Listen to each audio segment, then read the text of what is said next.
Europe is one of the most prosperous regions in the world, but if we dig deeper, we can see that there is a huge wealth gap between the north and the south. With inflation rising and a recession on the way, we need to understand why this divide exists. It's not all to do with economics. Geography plays a huge role here, but it's simply the borders drawn around them that makes all the difference.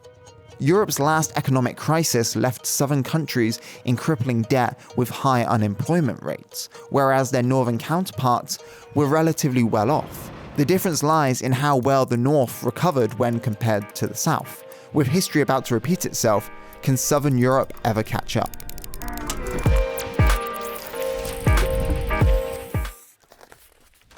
Before we get into the divide between Northern and Southern Europe, let's take a look at Europe's geography as a whole. Here is a map of the continent.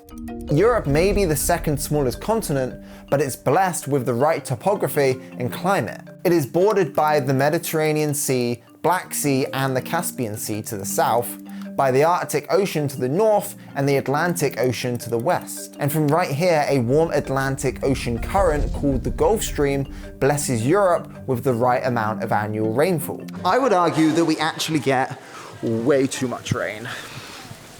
This rainfall ends up on the North European flat plain, which is the largest mountain-free landform in Europe. The agricultural sector contributes 173.3 billion euros towards the EU's overall GDP in 2020. But if you include not just the value of crops, but also those of animals, of agricultural services, this number rises to a whopping 414.1 billion euros.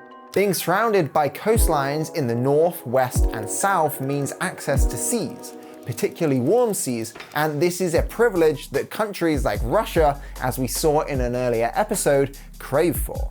Because access to seas means harbors that countries can take advantage of. Pair this with incredible connections to streams and rivers, you've got an incredible opportunity for commerce and trade that the early Europeans did not miss out on. All of this led to significant food production in the continent, a steady growth in population and urban centers, and even the birth of the Industrial Revolution. 748 million live here in the 44 countries that share Europe. But the countries in Southern Europe are poorer than those in the north. And there's a couple of reasons why this divide exists. Firstly, Northern Europe industrialized much earlier than the South. Secondly, with more coastal land suitable for agriculture, the northern countries had an earlier start to economic success that the southern countries are trying to catch up on to this day. The perfect example is Italy. Northern Italy is far ahead of southern Italy in all aspects, especially when it comes to the standard of living. The difference could be attributed to the historic and rapid growth of industries, an increase in tourism, and having financial centers in the north when compared to the south. I've swapped out rainy London for beautiful northern Italy. And there's another divide I want to talk about quickly, the divide we see on this channel. We noticed that only 25% of you are subscribed. So if you hit that subscribe button now, you really be doing us a favor. It's free. It helps us to keep making these videos and do more stuff like this. Unlike the divide that's happened in Italy, there's France, whose geography is the reason why it is unified to become a centralized power. It has the largest stretch of fertile land in Western Europe, and rivers like the Seine, which flow west all the way to the Atlantic, and the Rhone, which flows south all the way to the Mediterranean. Perfect geographical placement with respect to Europe's climate, presence of trade routes, and natural borders have allowed it to remain one of Europe's most influential nations. Now let's take a look at Spain. It's such a beautiful country, enrich in culture, yet its geographical location has really let it down. Its coastal plains are narrow and have poor quality soil. Lack of long rivers and highland plateaus surrounded by mountain ranges have stubbed Spain out of easy access to markets. Meanwhile, its trade with countries in Western Europe is restricted because of the Pyrenees. This mountain range is a classic example of how geography shapes history, because you see this mountain range that restricts Spain from connecting with the rest of Europe ends up being an incredibly powerful defense mechanism that has protected France from invasion. As a consequence, Spain has had to develop stronger associations with Africa than Europe. But this doesn't count for much, as some of these countries bordering the Mediterranean Sea are developing countries with limited income themselves. With connectivity as an example, you can see how geography has already laid a historical economic divide between the north and the south of Europe.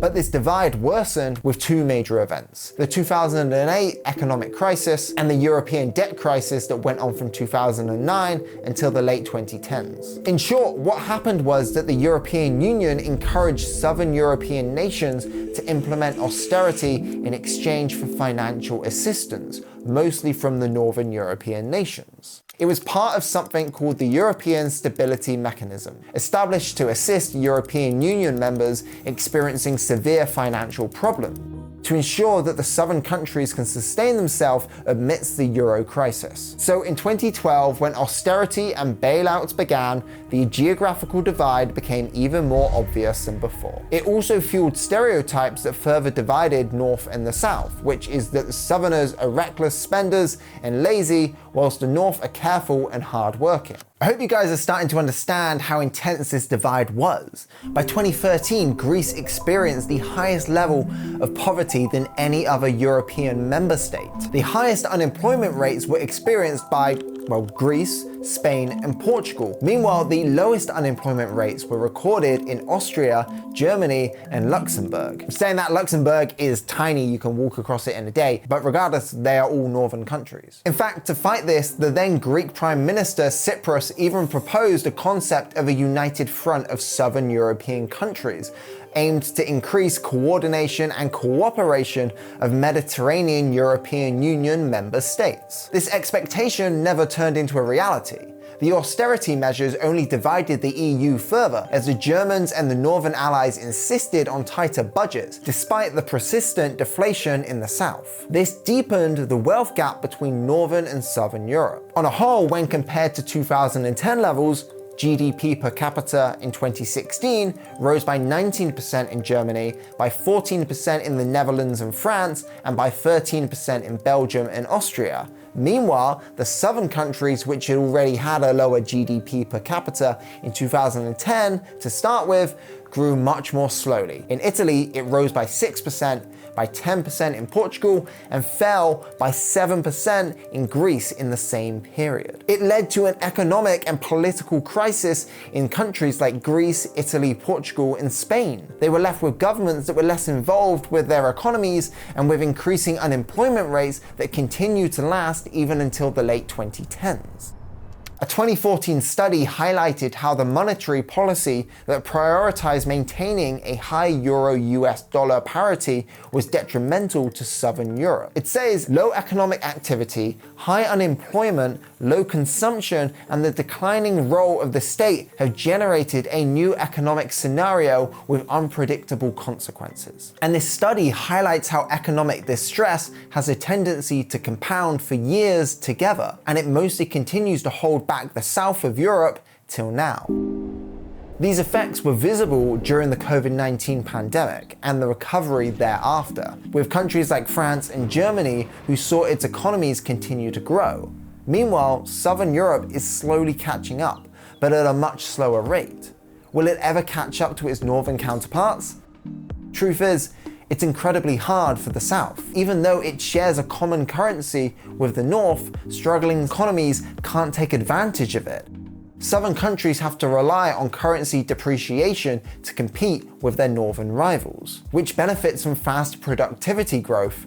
But wealthier member states of the European Union, as we saw earlier, will not let it happen as they continue to prioritize Euro's values in the global market.